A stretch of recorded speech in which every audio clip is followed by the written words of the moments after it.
Chapter 41. Danny. I still say you need to go to the hospital.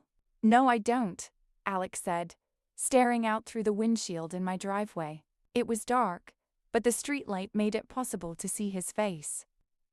But your hand is so swollen, and the gash on your cheek looks terrible, I said, clueless how to make him listen to me. He'd been angry and quiet since the fight, and I didn't know how to get through it. Only because that jackass was wearing a ring, he said dismissively. That still doesn't make it any less injured, I countered. But fine. Sit still. I raised the peroxide-soaked paper towel and pressed it to his cheek, making him hiss out a breath through his teeth. I know, I said, my stomach dipping because that had to sting so much.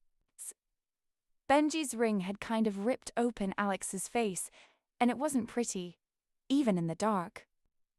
I'd run into Walgreens on the way home. After he'd made it clear he was never going to listen to me and go to urgent care. But his hand was what had me really worried. It was so swollen.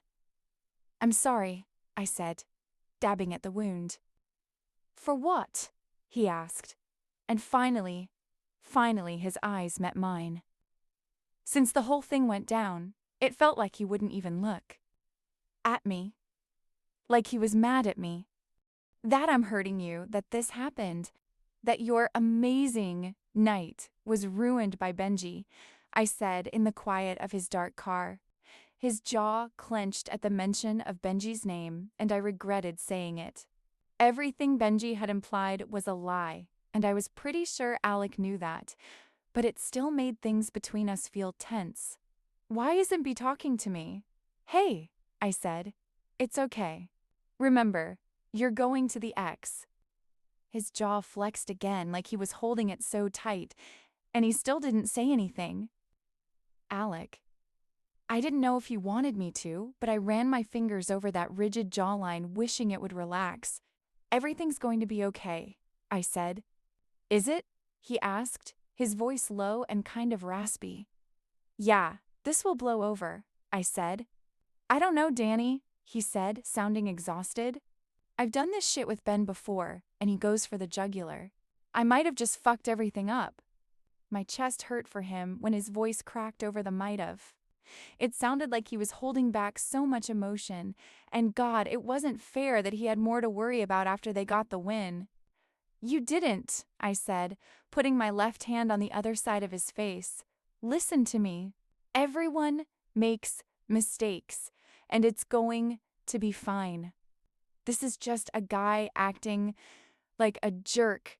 Happens all the time. He put his head back on the headrest and let out his breath. God, I hope you're right, because I'm fucking scared.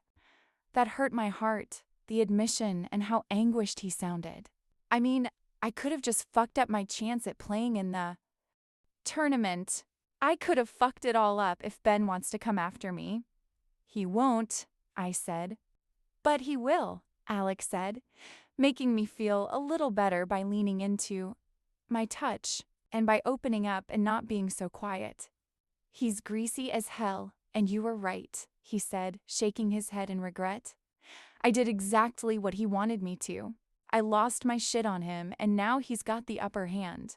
Just trust me, I said, glancing over at Benji's house. His car wasn't there, thank God, and all the windows were dark.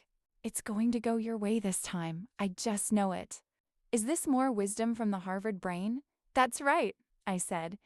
Our porch light flipped on, which made me smile in spite of everything. I think my grandpa is telling me to come in, I said, but everything with my family rushed back at me as soon as I mentioned him. The only good thing about the nightmare at our spot was that it had made me forget about the situation with my dad. Yeah, you should go, he said. Sorry I ruined the night. Are you kidding me? We're going to the tournament and you're my new boyfriend. You and Benji together couldn't ruin that. That made him pull me closer by the front of my jersey. It was a pretty perfect night before, wasn't it? He said, leaning in and setting his forehead on mine. The perfectest, I agreed, raising my mouth for a kiss. This has to be fast before Mick sees, he said, lowering his mouth and giving me the deepest, most thorough 3-second kiss that had ever been delivered. I got out of the car and walked up the driveway, and even though I was nervous for him, I had a feeling I could fix this.